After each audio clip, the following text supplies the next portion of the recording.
Do you know what's common between IAS Swati Sharma and IAS Arnav Mishra, who were preparing for the UPSC exam in 2022? They both choose the same optional subject for the UPSC exam, which is sociology. They both decided to join Vikash Ranjan Sir's sociology optional program and prepared the mains examination in sociology under his teaching and mentorship and succeeded in the UPSC civil service examination. Vikash Sir daily after class interaction with students cleared their general studies doubts as well. Just like IAS Swati Sharma and IAS Arnav Mishra, many others also followed Vikash Ranjan Sir guidance and teaching for preparation of sociology optional. And remember, success is not a matter of chance, rather right choice. Thousands of toppers made right choice by joining Vikash Ranjan Sir for sociology and essay preparation. That is a solution for 750 marks in mains.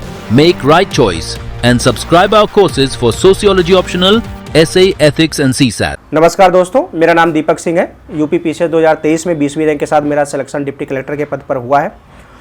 2018 से मैं Uttar Pradesh police में as आरक्षी काम कर रहा था और 2023 में 5.5 साल की अथक मेहनत के बाद मेरा selection as a deputy collector हुआ है।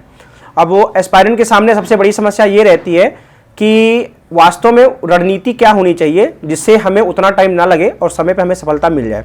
तो मैं अब उन चीज़ों को आपके सामने रखूँगा जो गलतियाँ एस्पायरेंट करते हैं और उन्हें नहीं करनी चाहिए। मैं आपको एक चीज़ बता दूं कि मैं एक मेधावी छात्र रहा हूं बचपन से, लेकिन अगर आपकी स्ट्रेटजी सही नहीं है तो आप मेधावी छात्र होते हुए भी आप सिलेक्शन से दूर हो जाएंगे। मैं क्यों बोल रहा हूं ये चीज़, मैं आपको अभी बता रहा हूं क्योंकि यूपी पीसीएस में मैंने जो गलतियां की वो गलतियां आप ना करें। मैं आपको ये चीज़ बता दूं, 2019 से मैं यूपी पीसीएस का पेपर दे रहा हूँ। 2019-20 में मैं इतना सीरियस नहीं था यूपी पीसीएस के लिए।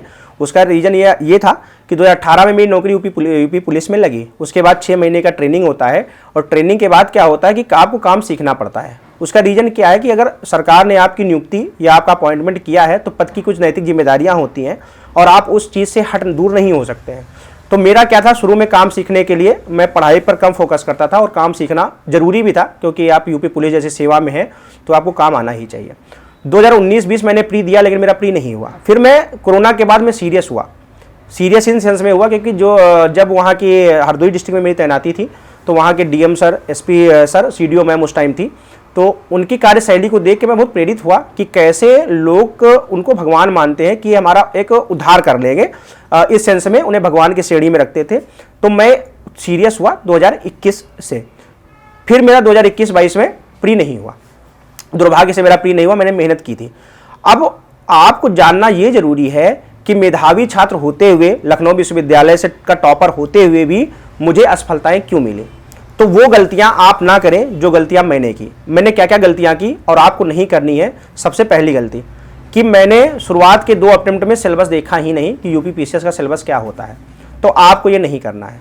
आपको सबसे पहले तैयारी के दौरान आते ही आते आपको सिलेबस देखना है। मैंने दूसरी गलती क्या कर दी, मैंने पीवाईक्यू सही से देखा नहीं। आपको ये गलती नहीं करनी है। आपको पीवाईक्यू सही से एनालिसिस करना है, चाहे वो प्री का हो चाहे मेंस का हो, सिलेबस दोनों का, चाहे प्री का हो मेंस का हो। तीसरी चीज़ मैंने गलती क्या कर दी, मैं केवल पीवाईक्यू, तीसरे अटेम्प्ट में मैंने केवल 5 साल का पीवाईक्यू किया, फिर मेरा सिलेक्शन नहीं हुआ। आपको क्या करना है, आपको स्टैटिक पोर्शन का 25 साल का पीवाईक्यू यूपी पीसीएस में देखना ही देखना है। उसका रीज़न क्या है आपको मैं बता दूं कि पीवाईक्यू से अगर देखा जाए तो डायरेक्टली इनडायरेक्टली 60 से 70 क्वेश्चन आते हैं। पीवाईक्यू से नहीं आएंगे तो उसके एक्सप्लेन सेक्शन से आएंगे, एक्सप्लेन सेक्शन से नहीं आएंगे तो उसके विकल्प का ही नया क्वेश्चन बना देते हैं। तो आपको ये गलती नहीं करनी है। तीसरी गलती मैंने क्या कर दी, मैं पढ़ता बहुत था, रिवीजन नहीं करता था।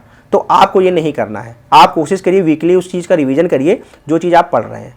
चौथी गलती मैंने क्या की, चौथी गलती मैंने ये कर दी कि मैं लेक्चर सुनता रहता था, उसके नोट्स नहीं बनाता था। यूट्यूब पे लेक्चर सुन लिया, नोट्स नहीं बनाया। तो आपको क्या करना है, जो चीज़ आप पढ़ें उसके शॉर्ट नोट्स आप बनाएं।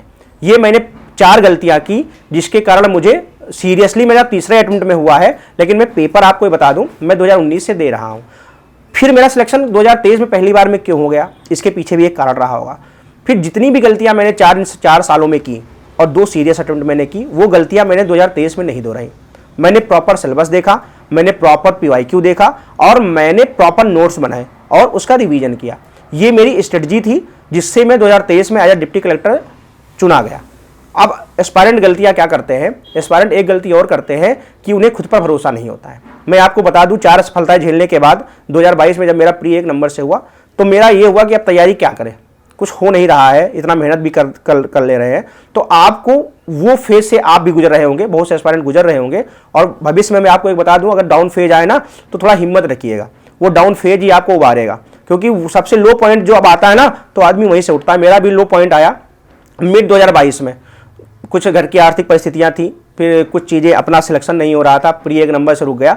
तो मैं एक आज चीज़ बता दूं, मैं 1-2 महीने एंजाइटी का भी सिखा रहा हूं, डिप्रेशन, मैंने काउंसलिंग ली 2022 में। तो वो चीज़ें प्रभावित करती हैं लोगों को, लेकिन ये हमारी ज़िंदगी है। अगर आप उसी में फंसे रहें, फिर हम क्या? अगर मैं उसी में फंसा रहता तो इतने बड़े मंच पे मैं आपके सामने आपको मोटिवेट ना कर रहा होता।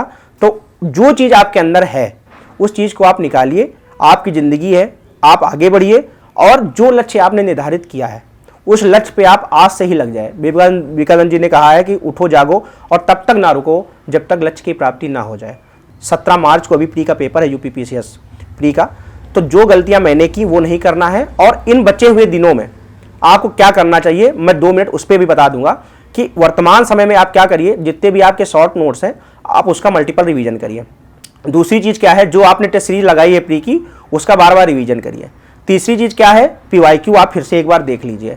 घटना चक्र की जो भी किताब है उसके शॉर्ट नोट्स बनाए हो आप उसको देख लीजिए। ये 4 चीज़ें हैं जो आपको करने हैं। फिर एग्जाम हॉल में आपको क्या करना है, 2 घंटे आपको आराम से बैठना है, आपको बिल्कुल काम रहना है। काम इन द सेंस कि आपने जो 1-1.5-2 साल की मेहनत की है ना वो 2 घंटे में आपका रिजल्ट देगा। तो आपको क्या करना है, जो क्वेश्चन आ रहे हैं वो क्वेश्चन करिए और साथ ही साथ में आप गोला भरते रहिए। और कोशिश करिए ना पेपर 2 से 3 रीडिंग में करिए। पहली रीडिंग में 60 से 70 क्वेश्चन करिए, दूसरी रीडिंग में 15-20 क्वेश्चन करिए, और लास्ट रीडिंग में 15 से 20 क्वेश्चन करिए। टोटल आपको 120 प्लस क्वेश्चन करने हैं। लेकिन इसका मतलब ये नहीं है कि आपको 110 क्वेश्चन नहीं करने हैं। अगर आपका आ रहा है, आपकी एफिशिएंसी एक्यूरेसी अच्छी है तो आप 110 क्वेश्चन करेंगे। मैं 2023 में मैं आपको बता दूं जिसमें मेरा सिलेक्शन हुआ है, मैंने 126 क्वेश्चन टोटल किए थे और मेरा 105 क्वेश्चन सही था। नेट मेरा 96-97 क्वेश्चन सही था। तो आप ये चीज़ कर सकते हैं प्री के टाइम। सीसैट की मैं थोड़ी स्ट्रेटजी बता दूं। सीसैट के लिए मैंने क्या किया था, मैंने केवल PYQ को बेस बनाया था क्योंकि मेरा PCM बैकग्राउंड था।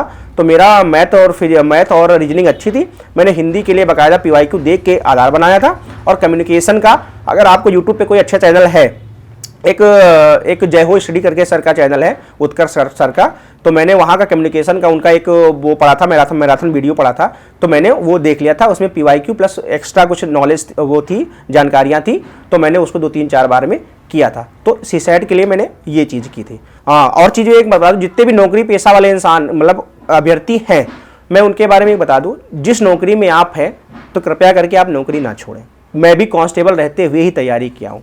उसका रीज़न क्या है, देखो UPPCS UPSC का नेचर बिल्कुल अनिश्चितताओं वाला नेचर होता है। आपको नहीं पता कि आप किस स्टेज से बाहर हो जाए, किस स्टेज पे आपका सिलेक्शन हो जाए, क्योंकि 4.5-5 लाख लड़के फॉर्म डालते हैं। फाइनली सिलेक्शन 2023 में 251 लड़कों का हुआ। तो आप देखिए सिलेक्शन रेट 0 कुछ % से भी नीचे है। तो नौकरी करते रहिए, नौकरी के साथ आप तैयारी करते रहिए।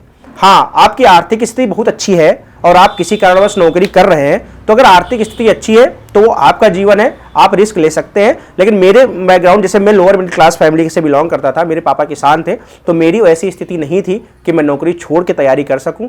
तो मैं नौकरी में रहते हुए मैंने तैयारी की। तो आपसे एक गुजारिश है कि किसी का देखा आप नौकरी मत छोड़ें, नौकरी के साथ अपनी तैयारी करते रहें। जितने भी नौकरी पेशा वाले इंसान हैं, क्योंकि उनके पास सिलेक्शन का रेट चांसेस ज़्यादा है। किस लिए ज़्यादा है कि जिसके पास 24 घंटे होते हैं, कभी कभी वो आलसपन कर जाता है कि मेरे पास 24 घंटे मैं पढ़ लूँगा, कभी पढ़ लूँगा। लेकिन जो नौकरी पेशे वाले इंसान है, जैसे मैं था, मैंने 8 घंटे की नौकरी करके मेरे पास जितना भी टाइम रहता था मैंने उसका यूटिलाइजेशन सही से किया। तो आपके लिए गोल्डन चांस है। और आप जब नौकरी में होते हैं ना, तो आपका जो एटीट्यूड है ना वो बड़ा अच्छा होता है। इंटरव्यू में वो बहुत चीज़ें काम आती हैं। 251 लड़कों का सिलेक्शन जो UPPCS में हुआ है, उसमें आप देखोगे तो आधे से ज़्यादा लड़के किसी न किसी जॉब में पहले से सिलेक्टेड थे। तो एक आपके लिए अपॉर्चुनिटी है कि आपका पहले से आपके पास देखिए खोने के लिए कुछ नहीं है, आपके पास पहले से कुछ है। बस क्या करना है, आपको अच्छी सी फिनिशिंग देके आपको जिस चीज़ पे है उससे थोड़ा छलांग मारनी है। जैसे मैं सीधा कांस्टेबल से SDM की छलांग मारा हूँ, लेकिन मैंने कांस्टेबल की नौकरी नहीं छोड़ी। तो मैं यही आपसे बोलूँगा कि जिस व्यवसाय में आप हो, जिस नौकरी में आप हो, आप वहाँ रहते हुए थोड़ा काम बनाए रखिए, तैयारी करते रहिए। हाँ, सही से तैयारी करिए। इसलिए तैयारी नहीं करनी है किसी को दिखाना है, तैयारी आपकी ज़िंदगी है, आप ही उसे बेहतर बना सकते हैं। एक मैं अब आपसे एक चीज़ और बता दूं, थोड़ा अगर जिनका नहीं हुआ, बहुत मेहनत किया उन्होंने, नहीं हुआ। यूपीपीएससी में उनकी उम्र निकल गई, यूपीपीसीएस में किसी कारण नहीं हुआ, प्री नहीं हुआ, इंटरव्यू नहीं हुआ, मेंस नहीं हुआ। तो मैं एक चीज़ बता दूं ना, ज़िंदगी बहुत बड़ी है। अगर आपने, मैं आपको बताऊं, अगर आपने सही से तैयारी की है तो आप किसी न किसी फील्ड में अच्छी चीज़ करेंगे ही करेंगे।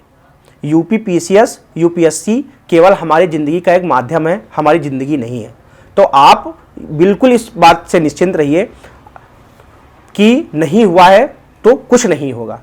ये ज़िंदगी बहुत बड़ी है। एक फेमस कवि का या फिर शायर की एक लाइन है कि एक बोलते हैं कि कुछ नहीं होगा तो तजुर्बा होगा, क्यों डरे ज़िंदगी से, क्या होगा, कुछ नहीं होगा तो तजुर्बा होगा। तो मैं इन्हीं लाइनों के साथ आपसे यही बोलूँगा कि ज़िंदगी आपकी बहुत बड़ी है, यूपीएससी में नहीं होता है, दुर्भाग्य से नहीं होता है, तो आप लाइफ में बहुत आगे जाएंगे। तो मैं नीलोत्पल मृणाल जी से मैंने एक किताब पढ़ी थी, उसमें उन्होंने यही बोला था कि एक छात्र नहीं सफल होता है, बाद में वो बहुत बड़ा नेता बनता है। तो आप किसी भी फील्ड में जा सकते हैं अगर आपने सही से शिद्दत से पढ़ाई की है। दुर्भाग्य से कभी कभी संयोग नहीं होता है, किस्मत साथ नहीं देती है, कुछ लूप होल्स रह जाते हैं तो हमारा सिलेक्शन नहीं होता है। लेकिन ज़िंदगी बहुत बड़ी है दोस्त, आगे बढ़ते रहिए, खुश रहिए। मुझसे आप जुड़ना चाहते हैं तो मेरा एक चैनल है SDM दीपक सिंह नाम से, यूट्यूब का चैनल है। मैं भविष्य में वहाँ पे अपनी स्ट्रेटजी बताता रहूँगा। धन्यवाद।